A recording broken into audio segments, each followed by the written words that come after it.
Fangraphs, I guess. She's trying to do this the opposite way.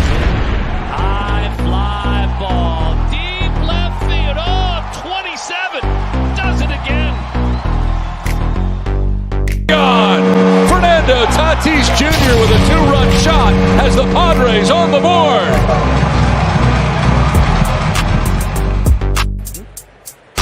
Ball and 2 strikes to Shohei here. Oh, got it! Got it! 33! Oh, wow. Where did that one go? That's his 11th.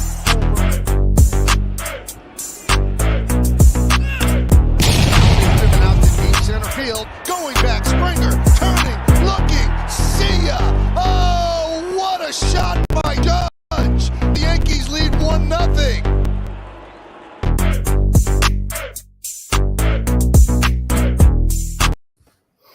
Hi, everybody. Welcome to episode number 11 of the Free Baseball Podcast presented by the Athletes Hub. Isaiah couldn't make it today, so it's just me and Jake again. We got a lot to talk about. Second weekend of baseball to talk about. We're just going to go into some hot starts and a couple early storylines from the season. I guess we'll go ahead and start with some hot starts on the hitting side.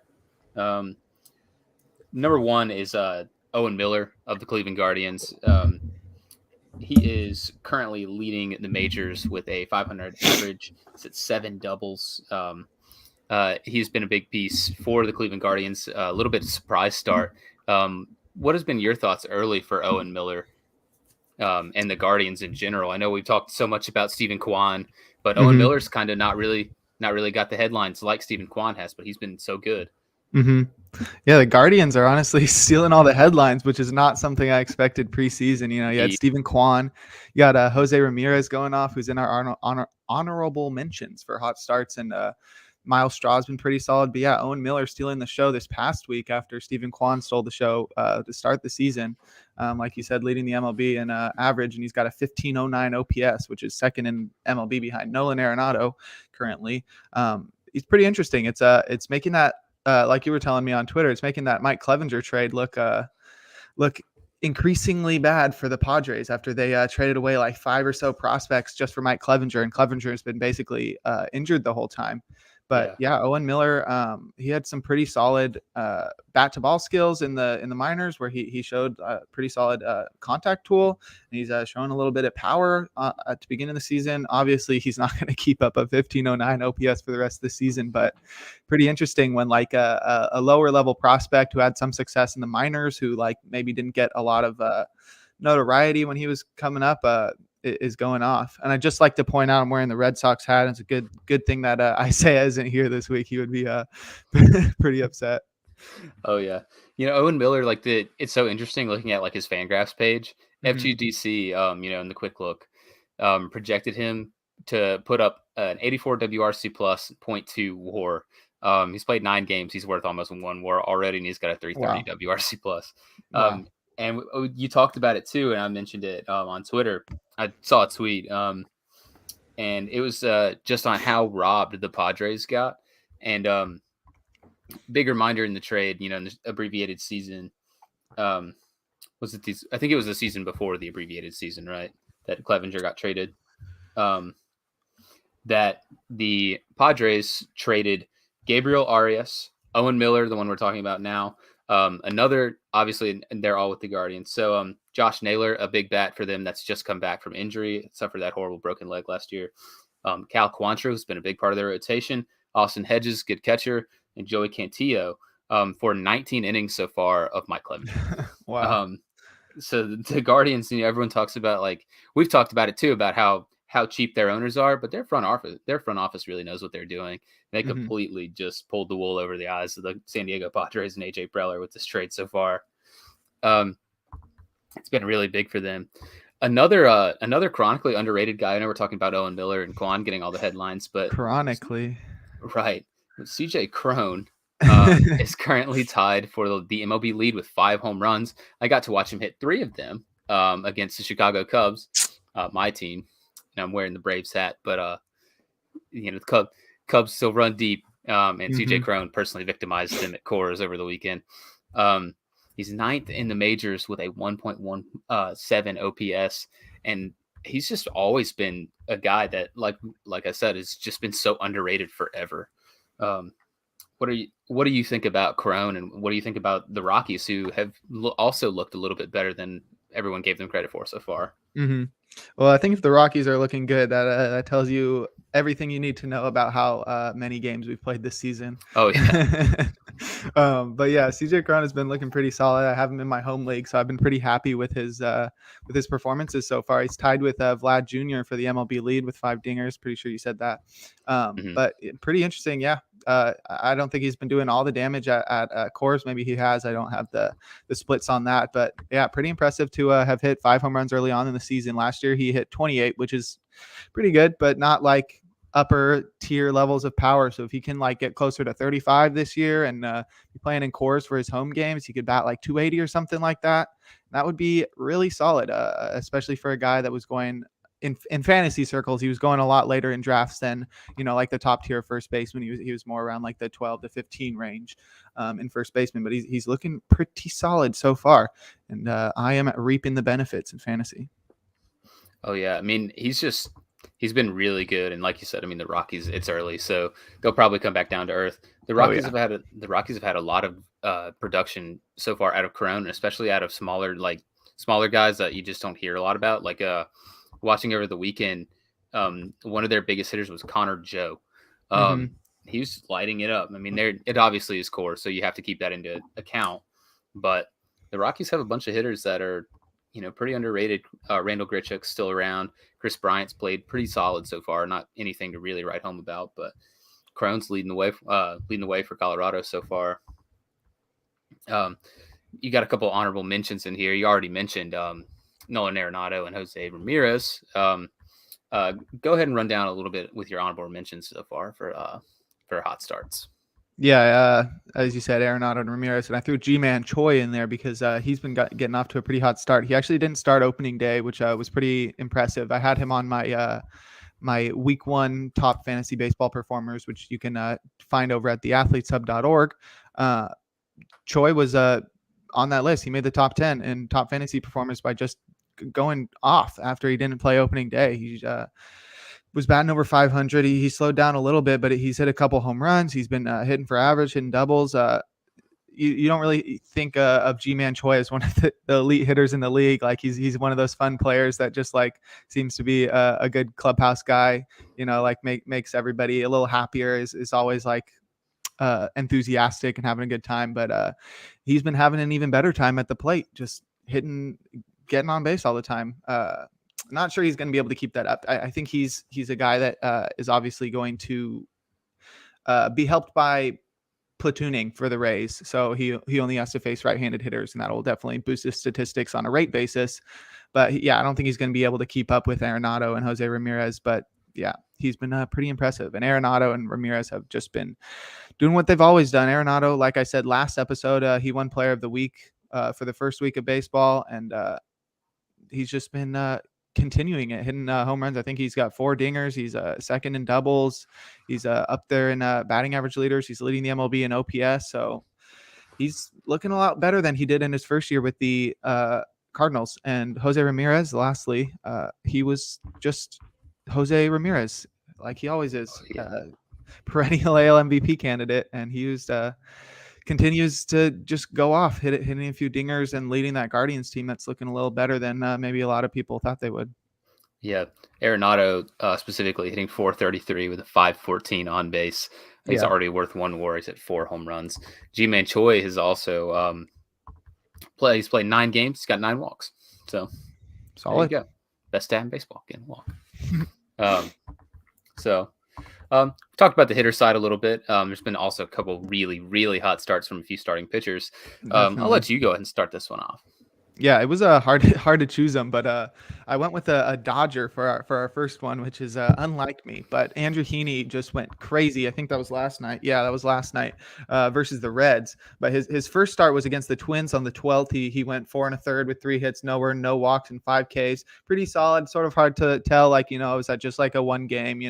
He was controlling the ball, but his problem always with the Angels and the Yankees subsequent to that was the home run ball, just keeping the ball in the park.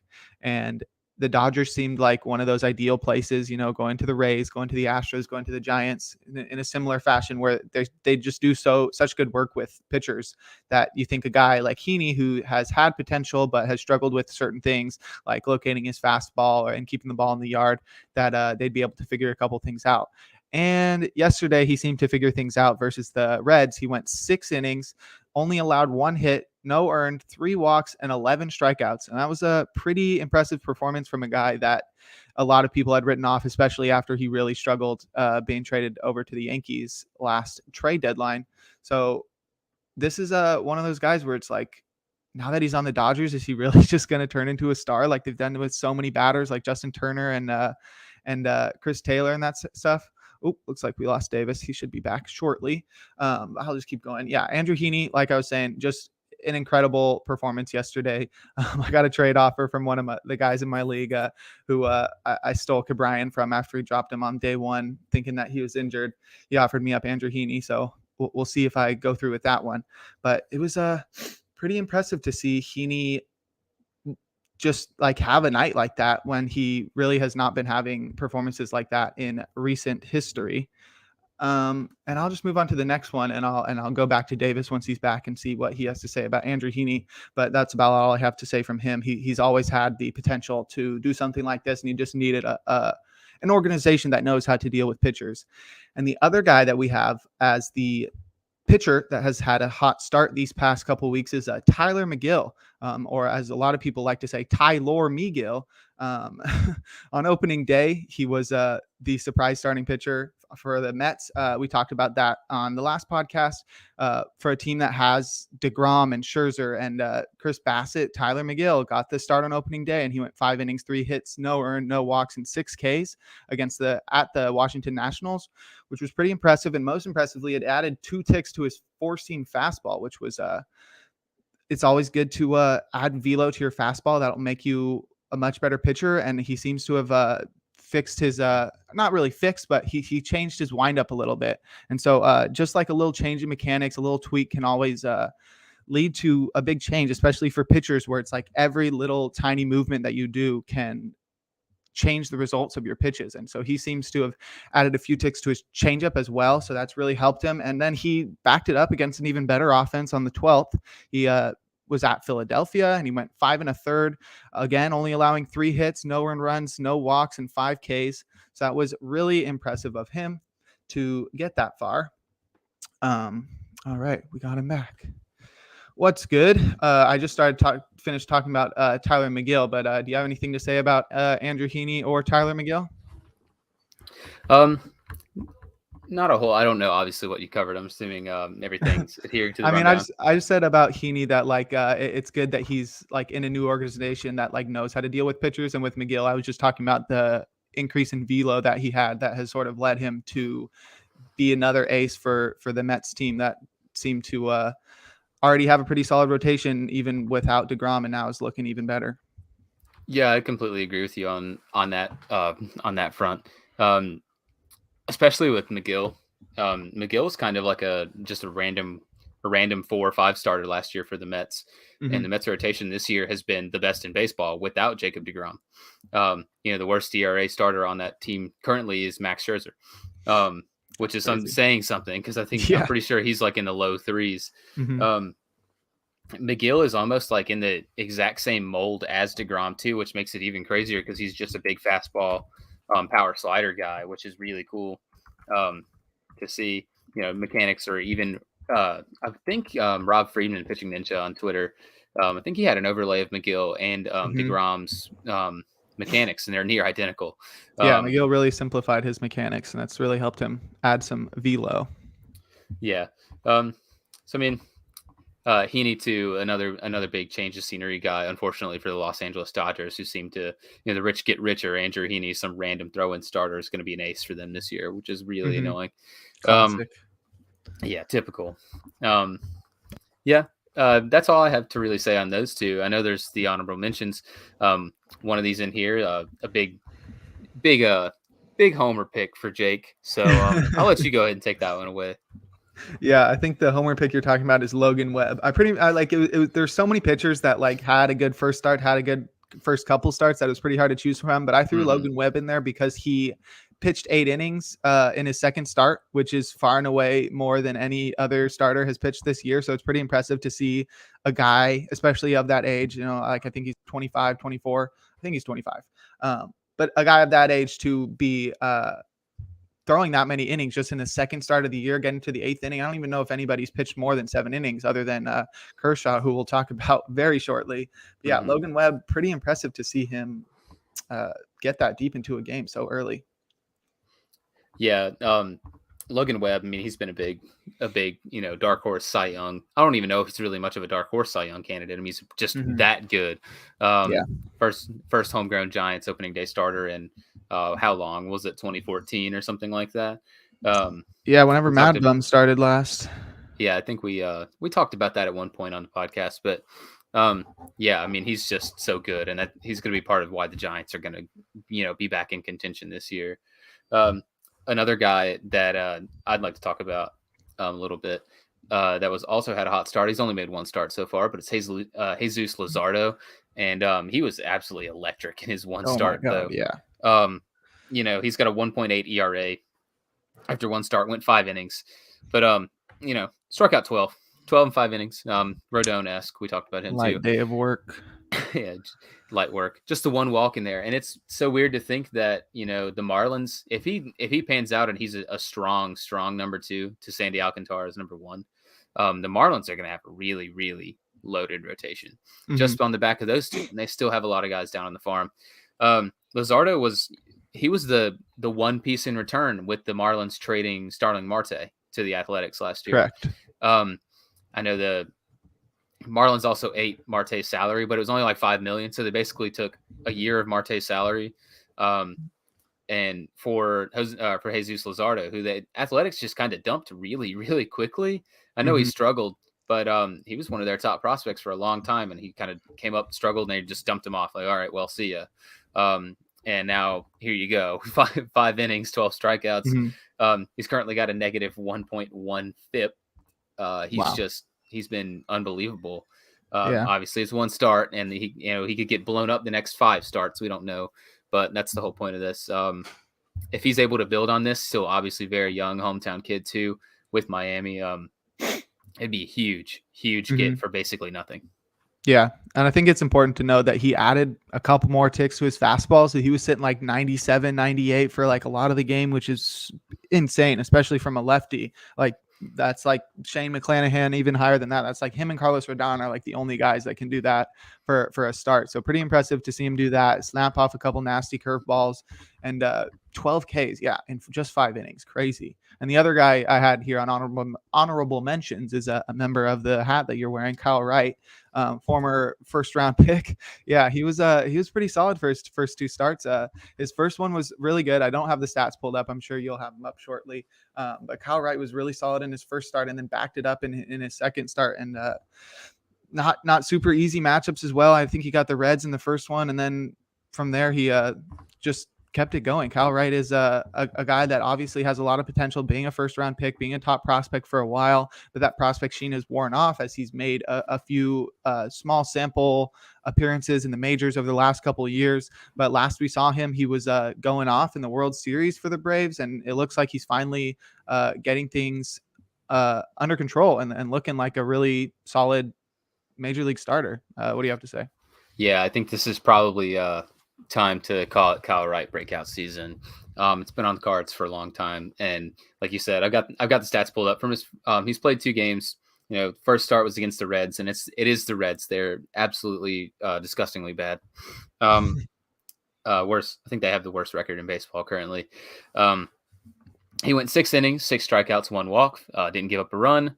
Only had a 1.6 FIP. Just really, really strong. Stranded every single runner, obviously. 46 ground ball percent, and then he followed that up with a 5-inning, 2-run game, 9 strikeouts. He had a .10 FIP in that game, which is unbelievable. He's just the Braves. We talk about like the Rays as like a pitching factory. the Braves just have a million really good young starters, and Kyle Wright adding to that is just insane. I know they have Max Fried, and Spencer Strider also got called up this last week. So I mean, they're all over the place, full of young arms. Kyle Wright looks to be chief among them. I know they're supposed to get Soroka back as well at some point this year. So it's just another case of the Dodgers. The rich get richer. This time, it's their own guy at least, not Andrew Heaney. Yeah, definitely.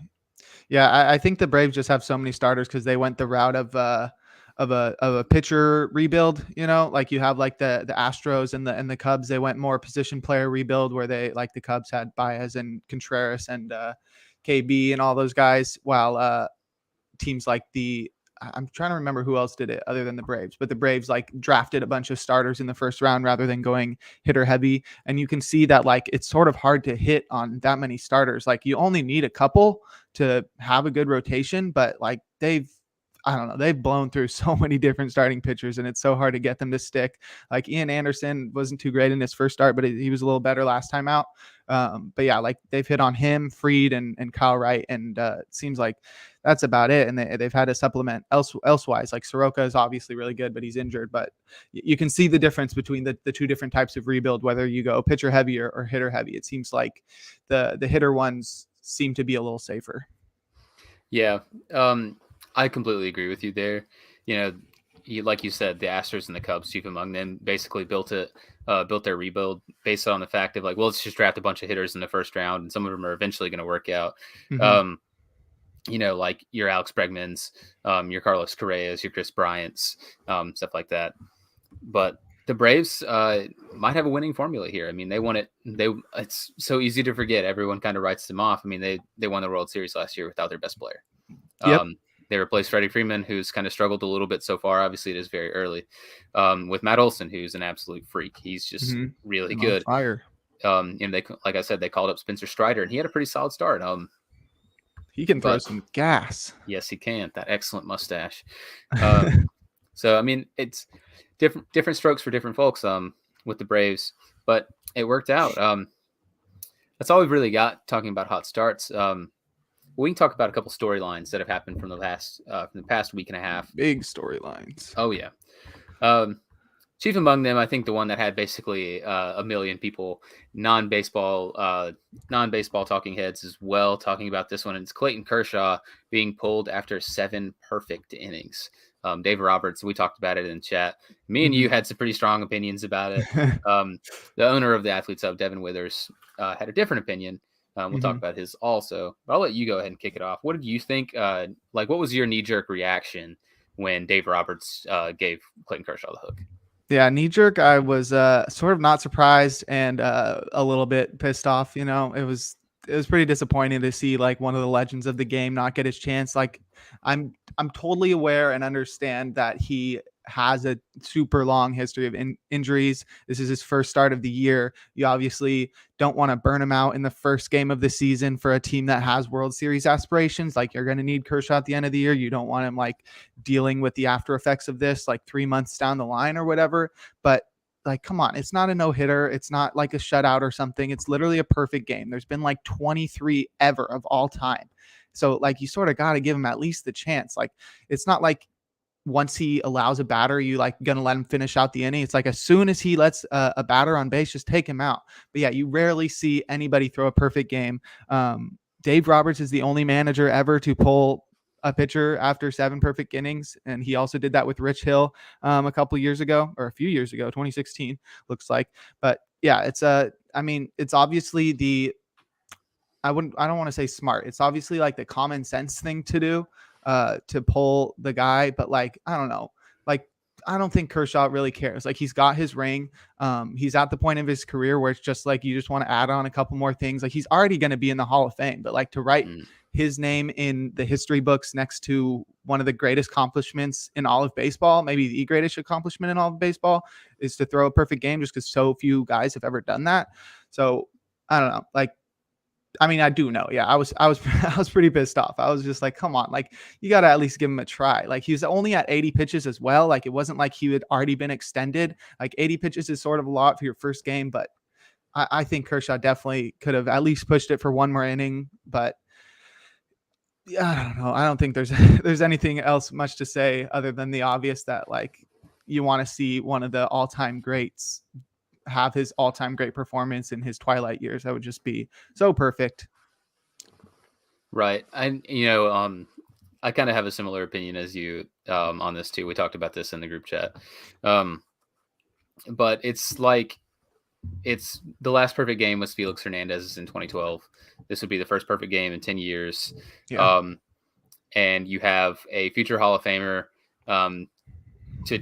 with a chance to just tick another box to put him in, like you said, make him immortal in baseball history. Mm-hmm. He already is, Mm-hmm. but to give him that extra bump, just to have it taken away is kind of frustrating. And we give Dave Roberts. I do. I posted the GIF. There's so many on Twitter. Poor Dave Roberts. His team sucks. It was so bad too because the bullpen immediately blew it. Yeah, immediately blew it. Or Alex Vesia. That's such a hard situation to come into. But like you have Kershaw on 80 pitches. I know it's his first start. He's Clayton Kershaw. Let him go out there. If he labors a little bit, hook him then. But you just didn't even give him a chance. Like you never know. I mean. He could have just got 3 ground balls on 6 pitches and he could have kept going. And then he has a chance to get the perfect game in no time. Mm-hmm. To just have that kind of taken away is really, like you said, I understand it from a pitch count perspective. Mm-hmm. I don't understand it from a sentimental fan perspective. And I know that I don't make decisions and I never will. But it's still kind of frustrating to see the chance at something so special, just be like, nah, don't want it. Yep. Yeah, I'm sure Dave was having a tough time choosing there, and probably would have gotten a lot of trash talk either way from the front office if Kershaw had thrown too many pitches, or from the fans if he got taken out like he ended up doing. But pretty disappointing to not see him go. I mean, I'm sure Kershaw would give X number of years off his life to get that perfect game. Like he's not going to get another chance at that. No, probably not. And it's not a situation like in Nippon professional baseball with 2 perfect games almost in a row. Hiroki Sasaki. Yeah, that guy's going off. Holy moly! Can't wait for him to come to the MLB. Oh yeah, he's flamethrower. But Kershaw, like you said, I mean, he's in the twilight of his career. How many more chances is he really going to get at this? And I don't know if you've also watched it like I have, but the John Boyce documentary Dorktown on Dave Stieb, Captain Ahab chasing the no-hitter, and constantly chasing these accolades. Kershaw doesn't need to do that, but it'd be like a feather in his hat, Yeah. And now it's just like, well, you threw away the chance. It's the same with like he pulled Rich Hill. Like Rich Hill, that was the last chance he's really had at that. I mean, he had the no-hitter or whatever the no-hitter in Pittsburgh where he got broken up in the 10th inning. But yeah, that was stupid. Yeah. Well, like these guys aren't going to get another chance at that. So exactly. At least let him go out there, start the 8th. If he starts to struggle, if he walks a guy, take him out. Then you can try to get the combined no-hitter or whatever. If he even walks a guy and it's like still a no-hitter, it's like Kershaw's throwing a no-hitter. Like who cares? Right. If he gets taken out from that. But like perfect game is like completely different game. Story. Right. Moving on a little bit, we're going to talk about a guy near and dear to my heart. I picked him in our way too early predictions article. He's going to be the AL MVP. Vladimir Guerrero Jr. had a 3 home run game against the New York Yankees. It's a shame Isaiah isn't here. He would love talking about this. But Vlad is Garrett Cole's daddy. He's the Yankees' daddy too. It's just he's so good. He's so good. Mm-hmm. Yeah, it was pretty impressive. I was streaming MLB The Show on Twitch while that game was going on, so I missed the first home run, and then I was watching, like my brother texted, like Vladdy just messed up his finger, like he had a bloody finger from getting it stepped on or something at first base, so they're like getting that fixed up before he goes out on the field for the next inning.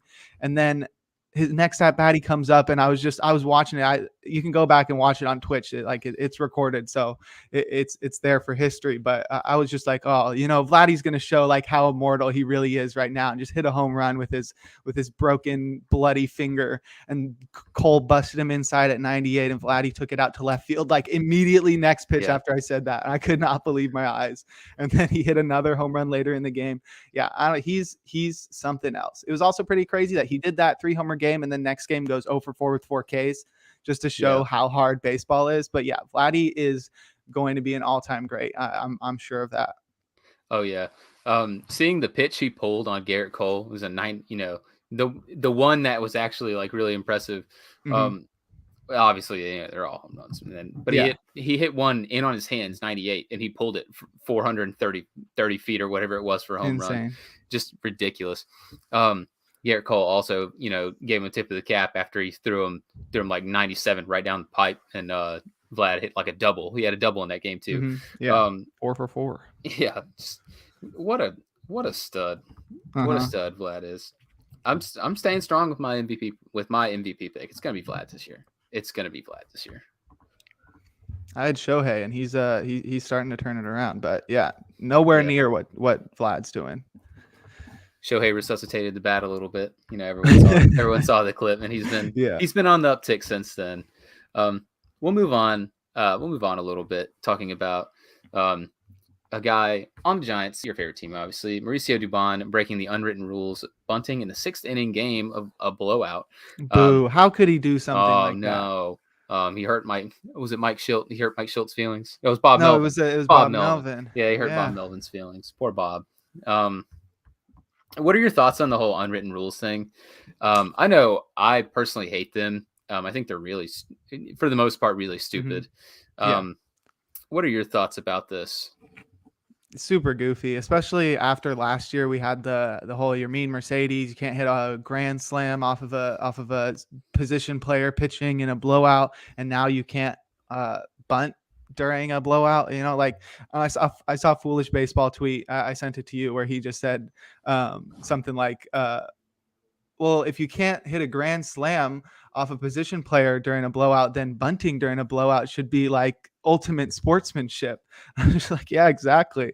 I mean, obviously, like, it's a little weird to be like bunting for a hit when your team's like up by that much, but like nobody needs to get mad or like give them a talking to after. Like, I don't know. Unwritten rules are so goofy, especially because it's like these guys are playing for their livelihood. Mauricio Dubon is like called up from the minor leagues, like for his last time. He's out of options right now, so he's either going to get like released or traded. If he does ultimately get sent down, he needs to get every single hit that he can get to boost that average, to boost that OPS, to keep him on the team. And also, people get paid based off of their stats. If people don't know, during arbitration, teams will use your stats against you to decide your pay ultimately. And so like if you do end up going to arbitration hearing, like you want to have the best stats that you can so that you can ultimately get the price that you're looking for.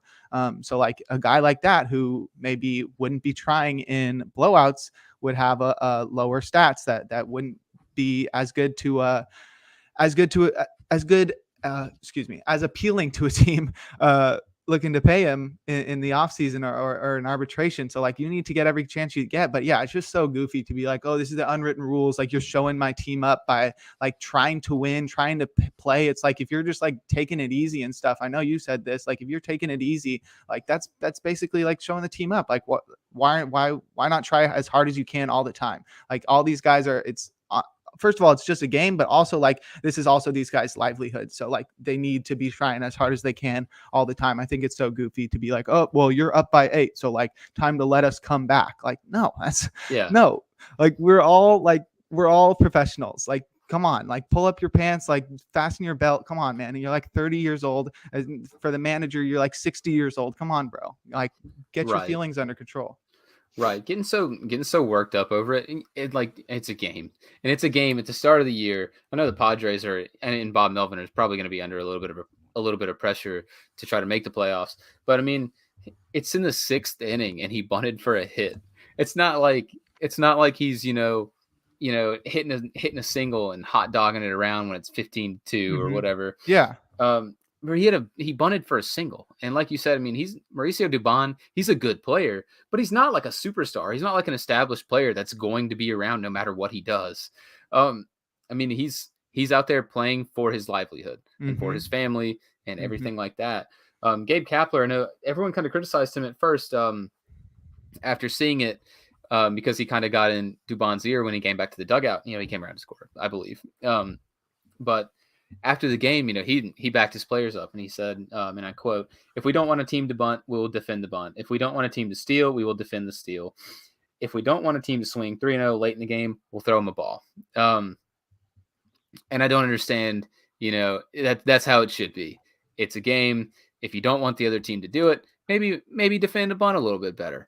I think it's so dumb. Teams can come back from, it was like what? Was it 11-2 or 9-2? I think it was like 9-2. I have no idea. I was not watching. Yeah. I think it was 9-2 and he bunted.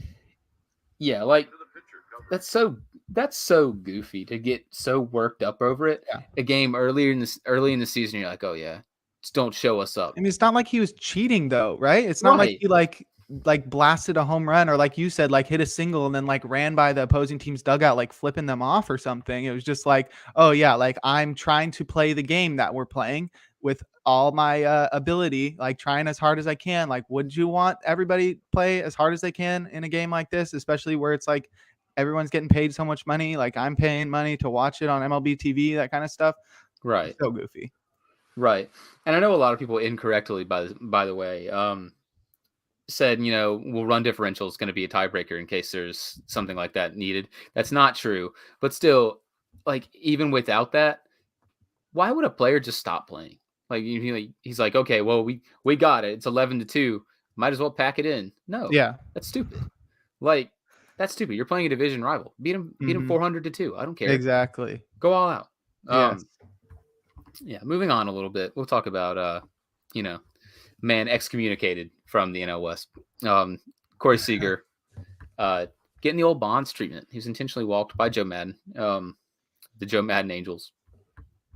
He was intentionally walked with the bases loaded. I think it was in the 4th inning. Walked in a run, everything like that. Real weird situation. Everyone talked about it on Twitter.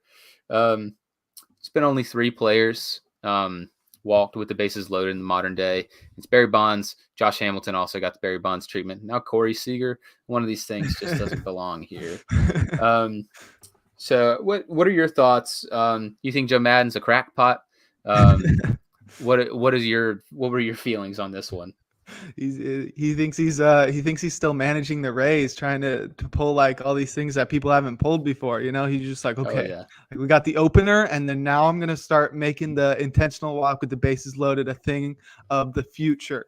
No, but in all seriousness, I was very surprised to see it. You know, like Corey Seager intentionally walked in the 4th inning in a 3-2 ball game where you're losing. Like, what the heck? The Barry Bonds one made complete sense. That was in the 9th inning. Yeah. That was in the 9th inning with 2 outs, bases loaded. Was it the World Series too or something like that? No, that was that was late in the season, and it was against the Diamondbacks. Okay. Oh yeah, it was 98 anyway. Yeah. Yeah. Then the next guy lined out and they won. No, yeah, that was a smart one because it was like a 2-run game. You got the bases loaded. Like Barry Bonds is going to win the game if you don't walk him there, and they got out of it. The thing about this Angels one versus the Rangers is that the Angels did end up winning, so it sort of like worked out, which is just like hopefully doesn't give Madden the confidence to keep using that one in the future. But the way he tried to explain it in the press conference afterwards was a little weird. Like he was just like, I just wanted to like pump up my team, and I'm just like, why does that pump your team up? Yeah, yeah, so weird. Pump your team up. We are absolutely mortified to pitch to Corey Seager.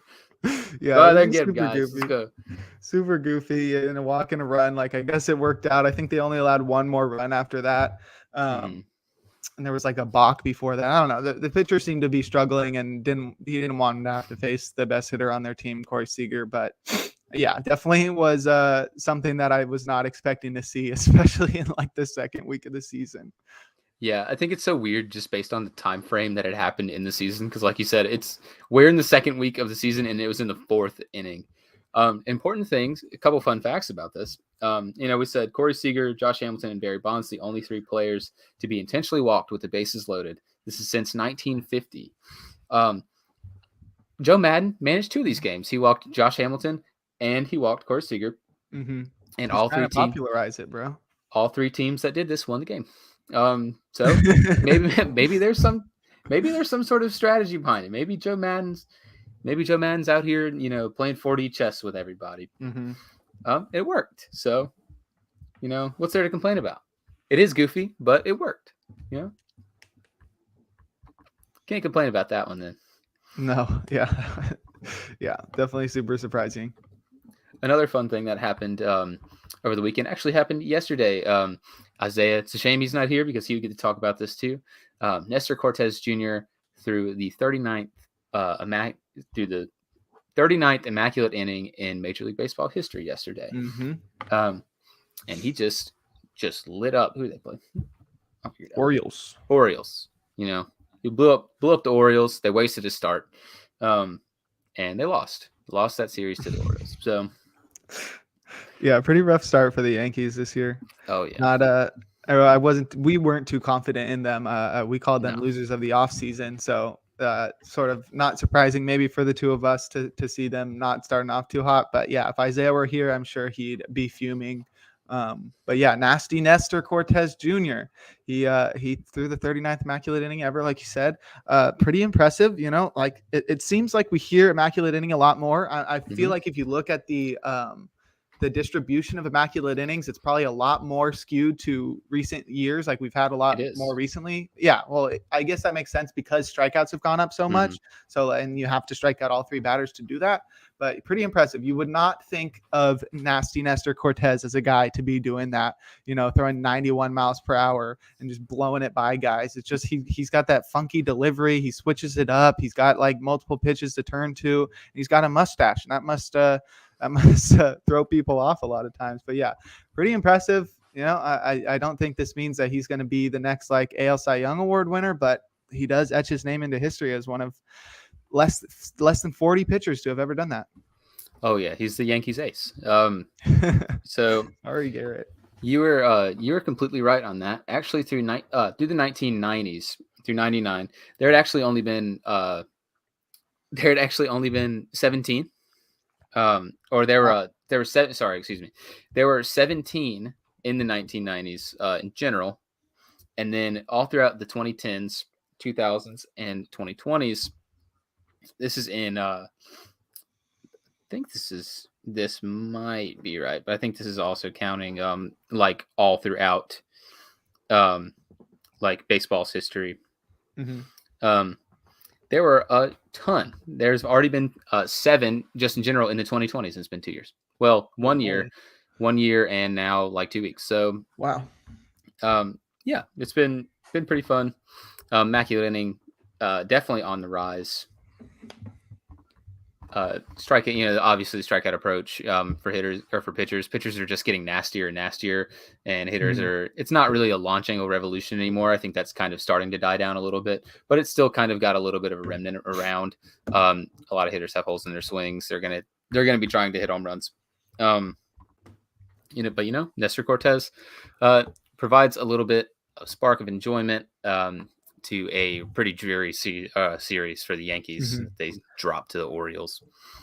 I did see a pretty interesting stat today. I know I don't have this in the rundown, but it seems like we have a little bit of extra time today since I didn't overload the rundown with too much stuff to talk about like I've done in the recent past. But I saw a thing that yesterday was the fewest. I think it was yesterday. Yesterday was the fewest number of home runs in a slate of at least 14 games since like 2003 or something. Jeremy Frank tweeted that out. And it was also something else since 1998. I can't remember what the other part of that tweet was, but pretty impressive. Like this day and age is known for home runs and strikeouts. So it's pretty crazy to see like a singular day stand out as like so few home runs. I guess everybody was out doing Easter stuff rather than hitting the gym.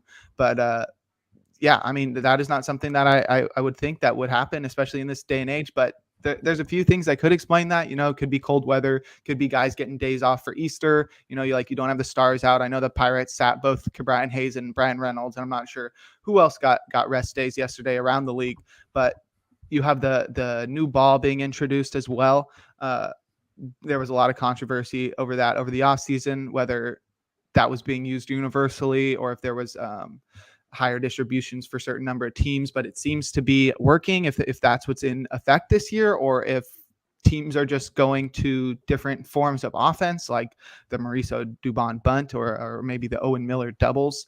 But yeah, pretty cool to I don't know about cool. I don't know if cool is the right word. I think interesting is more the right word to see the home runs going down. I mean, we might not see that throughout the whole season, but to see that for a singular day is sort of telling that, like, for almost 20 years, we haven't seen that few home runs in a full slate of games in a single day. So that's pretty crazy, and maybe something to keep an eye on for the rest of the season, whether or not home runs are going to be down or strikeouts are going to be down as well. And if the game is starting to change a little bit back towards what it was before the last decade or so.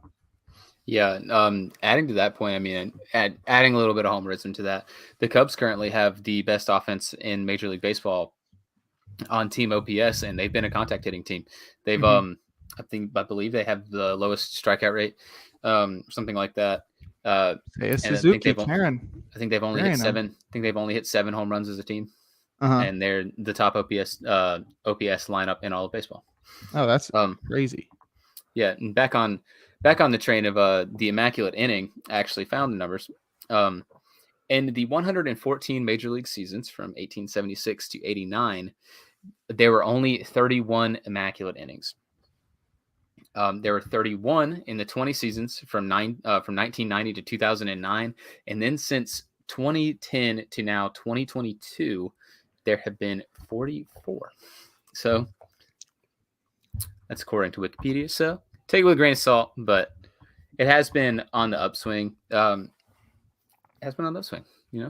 Cool things in baseball all around, except the Yankees. Sorry, maybe they'll pick it up. Maybe we won't have to talk trash about the Yankees on every podcast this year. Yeah, let's hit a couple of the youngsters that we talked about last episode. I know we talked about Spencer Torkelson and Julio Rodriguez a lot, how they were struggling. Julio Rodriguez is still sort of on the struggle bus, but it's starting to get more noticed around the league that he is getting absolutely screwed by the umpires. I think he has the most caught-looking strikeouts in MLB, and I think 5 of them have been on pitches out of the zone, which is crazy. I saw somebody tweet, you need to let Scott Service go out there and just roast one of the umpires for disrespecting Julio like that. It's obviously young players don't really get calls as often as veteran guys do, but to have like a young guy like that who's really trying to prove himself as one of the upcoming superstars in MLB, he needs to be like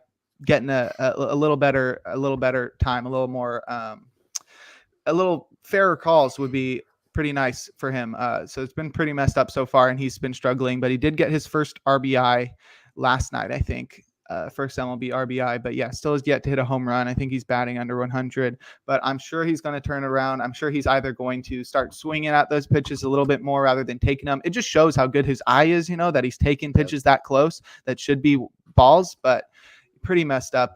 I think the umpires are either going to have to turn it around, or Julio's going to have to start swinging a little more often. Yeah, he's currently got a 90% hard hit percent, and he's in the 92nd percentile for max exit velocity.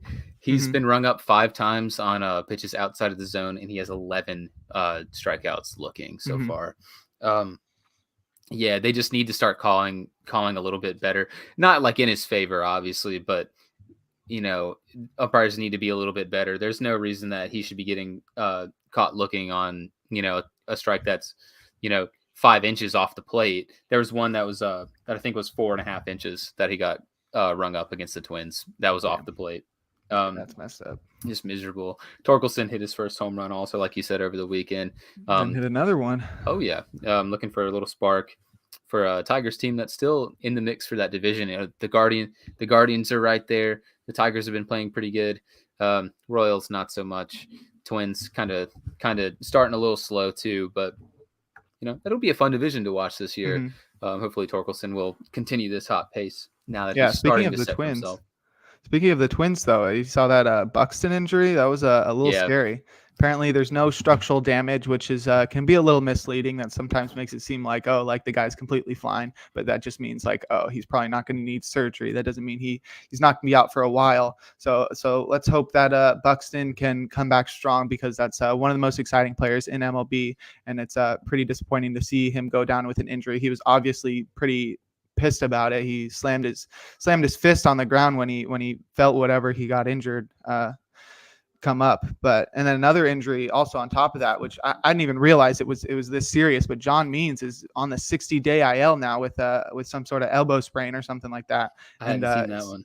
Yeah, so I mean, I knew that he was injured. I have him on a couple fantasy teams, so like I moved him to the IL, and then I saw it was IL 60, and I was like, whoa, what happened? I gotta read the player news here, and I guess it's an elbow sprain, and he's gonna be out for a while. It's no guarantee that he's even back for the season. So like that sounds like something that could end up being Tommy John surgery. It sounds like something that maybe what's the other one? I can't remember the other one. But yeah, pretty disappointing. John Means was really exciting last year. He threw a no-hitter that was very nearly a perfect game, except for a drop third strike. So yeah, it's a couple injuries to some of the I wouldn't call John Means one of the biggest stars in the MLB, but Buxton and John Means going down. Let's hope for the best for them. Yeah, I mean, you can still call John Means one of the the bright spots of watching the Baltimore Orioles. Definitely. And it's a pretty good young pitcher. It's always unfortunate to see any player get hurt, let alone someone like that. Another thing to add with the prospects that you brought up, Bobby Witt Jr. over the weekend had his first multi-hit game in the majors. Let's go. Yeah, so also we're hoping that Mike Trout being pulled from the game after taking a slider to the hand is nothing serious. Did you see him try to get out of the way of that one? It was so awkward. He like turned towards the pitch and like put his hand like he was like trying to block his private area or something rather than turning his back to it. I was like, why are you putting your hands in front of the ball? But okay. Yeah, so we're hoping Mike Trout's okay. We're hoping Buxton's okay. It's always injuries with these guys the last few years, which is really unfortunate because when they're healthy, they're two of the most exciting, stars in baseball. It's really unfortunate. Hopefully they're okay. And like you said, Buxton, they said there's no structural damage there, but Mike Trout, I don't think they've said anything regarding his well-being. But another news to add right now. Seiya Suzuki actually won NL Player of the Week. Oh, those finally came out. I was waiting. And Jose Ramirez has won AL Player of the Week. Nice. So there you go. Yeah, I mean, Jose Ramirez, we had in the honorable mentions at the top of the show, going off 2 home runs, 11 RBIs, 1432 OPS over the last week. I really hope he gets more consideration for the MVP. He's been top 3, I think, in like 2 of the last 3 years or something, 2 of the last 4 years, something like that. He's always up there in MVP. But there was that graphic that MLB put out right before the season of just like AL MVP candidates, and he was not even on there. And it's ridiculous. He quote tweeted it himself and was just like, what? I think he might be missing someone. And that, yeah, you mentioned Seiya Suzuki, 3 home runs, 5 RBI, 1604 OPS. I thought he was going to be good. Coming over from NPB, it's a lot different than the guys who have been coming over from KBO and struggling, because that league is a little lower on the ability of the players over there. But NPB is like AAA and MLB, and Suzuki has been probably the best player over there for the last few years. So, I mean, I expected him to come over here and be pretty solid, like maybe give a run for the All-Star team, but he's looking like he could give a run for NL MVP. Like he's got such an amazing eye. I think he's taken a few strikeouts where he's just watched like three straight strikes and or maybe not 3 straight, but like he's watched 3 strikes for a strikeout so far this season, which is not a bad thing. Like they're close pitches. You may not be getting the calls that he should be getting, but yeah, he's been showing power and discipline that I was expecting him to show that, but not at this level that he's been doing. He's looking like one of the stars of the league and looks like he's going to be around for quite some time. Yeah, and we talked about CJ Crone, 5 home runs. Seiya Suzuki's knocking on the door. He's got 4 home runs for the season, 11 RBIs. For the season, he's hitting a shade over 400, 417. He's so good. And getting to watch him every day, it's such a treat, getting to watch a Cubs team that might be a little bit better than everyone expects, but still probably not going to be that good. Seiya Suzuki is he's just fun. He's a great fielder, great hitter. And Jose Ramirez, just like underrated. Everyone knows that Jose Ramirez is good, but they really don't recognize that Jose Ramirez is probably either the best or the second best third baseman in all of baseball. Everyone knows, like, oh yeah, he's really good, like, but he plays in Cleveland. Jose he just Ramirez does everything. Yeah, he does. He hits for contact. He hits for power. He's really, really improved in the field. He's a great fielder now, and he's also one of the best base runners in all of baseball. He does everything you could want him to do. And most impressively is like his plate discipline. Like he walks with the best of them, and then he barely ever strikes out. I know, like I do a lot of leaderboards based off walk to strikeout or just walk percentage and strikeout percentage versus other stuff, because that sort of shows like some players are really good at hitting the ball hard, but it's really hard to pair that with a low strikeout percentage because you normally like swinging as hard as you can. But like Jose Ramirez, every single leaderboard I do like that, he's top 10. Like for everything like that. He just is so incredible on every side of the ball. He is so underrated. I think he is clearly the best third baseman in MLB. And I think I think he's got a case for like best player in MLB. And I don't think anybody would ever say that about him because he doesn't have, like the huge personality like Tatis, and he doesn't like play with as much flair as someone like Acuna or someone like that. And he doesn't have the accolades that Mike Trout has. But if you look at everything, like he is clearly like, I think top 5 best player in MLB for sure. I'll disagree with you on the personality thing. He has a huge personality. He just doesn't get to show it off because he plays in Cleveland. Exactly. He's got a huge personality. I know Trevor Bauer's kind of persona non grata now, but with with a lot of the live at bats that they used to show with his YouTube channel Momentum, he'd have live at bats against Jose Ramirez, and the guy's just so fun. His Twitter's really funny if you follow him on Twitter. All around great guy. He's currently tied for the major league lead in F4 with Nolan Arenado. We talked about him earlier too. And like I said, he's either number 1 or number 2 third baseman. For me, I think he's number 1 because he provides a little bit more offensive value because he's a good base runner compared to Arenado, who's a turtle. But, but he's so good. He's just so good. Looking at that, the actual list of F4 leaders, it's got guys all over the place. We talked about Nolan Arenado. He's number 1. Jose Ramirez is tied for number 1. Owen Miller tied for number 2. We talked about Matt Olson too, replacing Freddie Freeman, tied for number 2. Seiya Suzuki tied for number 2. And then if you even go down further, you mentioned G-Man Choi. G-Man Choi is worth almost 1 WAR right now. He is 3rd in the major league in the major leagues in F4. He's just like baseball's so weird. I even mentioned him too. Connor Joe. Connor Joe is worth 0.6 F4 so far. He's like tied for 6th. Baseball's going to be fun this year. And I'm so excited. I know you're really excited, but I think it's a really good time that we bring in the closer on today's podcast. All right. Yeah. Well, I saved the guy from last week since we didn't have enough time to get to him. And then I didn't take the time to make a whole post on Twitter or on the Athletes Hub. So I said, I'll just push him to next week, give him his whole own show. He deserves it. And our closer to close out this extra innings affair is going to be Heath Bell. He had an 11-year career from 2004 to 2014, where he played for the Mets, the Padres, the Marlins, the Diamondbacks, and the Rays. He was drafted in 1997 by the Rays in the 69th round. Nice. He did not sign and then was signed as a non-drafted free agent by the Mets in 1998. So that was his first team. He debuted in 2004 with the Mets at age 26. He's a reliever, going to have a little bit later of a debut. And he had 2 scoreless innings versus his future team, the Padres. He then struggled to find a secure spot in the bullpen for the Mets. He had a couple years where he just was not as good as he was in that rookie year, and really didn't have a lot of large samples either. So he was traded to the Padres prior to the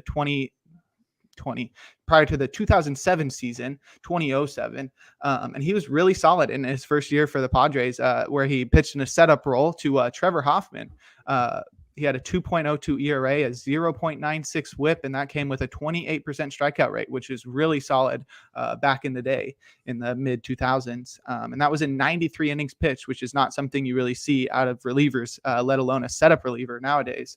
And then in 2008, he switched his switched his pitch mix up. He was a fastball slider guy mainly, and he sort of ditched the curve or the slider and went to a curveball instead. And he didn't really see increased results until 2009. So that 2008 season, he was pretty solid, but he didn't see the results that he had until 2009, where he replaced Trevor Hoffman as the closer for the Padres. Trevor Hoffman, Hall of Fame reliever. And so he peaked from 2009 to 2010. He averaged across those 2 seasons. He averaged a 2.32 ERA, a 1.16 WHIP, and a 29% strikeout rate with 44 saves as the average for those 2 seasons. So he was killing it. He was one of the best relievers in the league. He led the NL with 42 saves in 2009, and then set a career high with 47 in the next season in 2010. He was an all-star both years. He finished 8th in Cy Young voting in 2010 with a sub-2 ERA to go along with those 47 saves. And he was also NL Raleigh's Relief Award winner of the year in both of those years. So he was the best closer in the National League for back-to-back seasons there. So that's pretty solid for the Padres to go from Trevor Hoffman, Hall of Fame reliever closer to Heath Bell. God, I forgot his name in the middle of him closing out the game. Nonetheless, in 2011, he was an all-star once again for the 3rd time in his career, 3rd and final time, as a matter of fact. He had a 2.44 ERA, a 1.15 WHIP, and 43 saves. And now you may be wondering, why didn't I pair that with his 2009 and 10 seasons as his peak? And that was because his strikeout percentage dropped 10% from the previous 2 years. He went from 29% those 2 years down to 19%. So he was pitching to a lot of contact, sort of like Mark Melancon-esque. I think he maybe lost a little bit on the fastball, didn't have the same exact curve, but he was still really effective. And he, across the 2 seasons, in 2011 and then the season prior, 2010, he tied Trevor Hoffman's record of 41 consecutive successful saves converted, which was pretty impressive at the time. Following that 2011 season, he was a free agent, so he signed with the Marlins as part of a huge offseason for the team, where they signed Jose Reyes and can you think of anybody else that they signed? Sorry to put you on the spot. Was that the year they got Mark Burley? Yes, exactly. Yeah. So it was the first year where they were rebranding into the different Marlins colors and that kind of stuff in the new stadium. And they've since switched to Miami Marlins. But yeah, they since switched to the other Miami Marlins. But yeah, that was their first year as the Miami Marlins. And so that was a huge offseason for them. They signed Bell to a 3-year, $27 million deal, which was pretty big. Especially considering how he performed for them. He struggled to a 5.09 ERA and a 1.55 WHIP and saved just 19 games in that first season for them. And I think it was the following season, or maybe 2 seasons after, he was traded to the Diamondbacks in a 3-team trade that also involved the Oakland A's. And he was all right with Arizona. He had a 4.11 ERA, a 1.37 WHIP, and only 15 saves. So he was sort of switching between that closer role and setup. And then he pitched with the Rays after that, just 13 games for them before he officially retired in 2015. And that was it. He had like the peak, the 3-year peak where he was the best closer in baseball, basically. And then it was all downhill from there. But for his career, he had a 7.1 BWAR, not super high, 628 innings pitched with 637 strikeouts. He had 168 saves, which is 75th all time, pretty solid, and a 3.49 ERA and a 1.27 WHIP. So that's Heath Bell. He had a really solid career. One of the best closers for the Padres in the 2010s, and he's here to close us out for the night, close us out for the day, and he did a good job. He shut it down. That's right. Shout out to Heath Bell, closing out the podcast today. Mm-hmm. Make sure you check back in with us next Monday, hopefully with Isaiah back, where we'll talk about more happenings from the baseball sphere. Make sure you watch Deep Takes from 3. It's coming on 5:30 today. Isaiah and Devin should be there. Gary, talking everything about the first round of the playoffs. So should be a good one. Make sure you check out Jake's articles on theathleteshub.org and his new articles with pitcherlist.com. Thank you. Right? Appreciate that. Yes. And there you go. Thanks for coming. And do you have anything else you want to add, Jake? No, that's all good. Yeah. Stay tuned to theathleteshub.org and stay tuned to the podcast, as we'll be shortly on with the basketball podcast. All right. And we'll see you next time.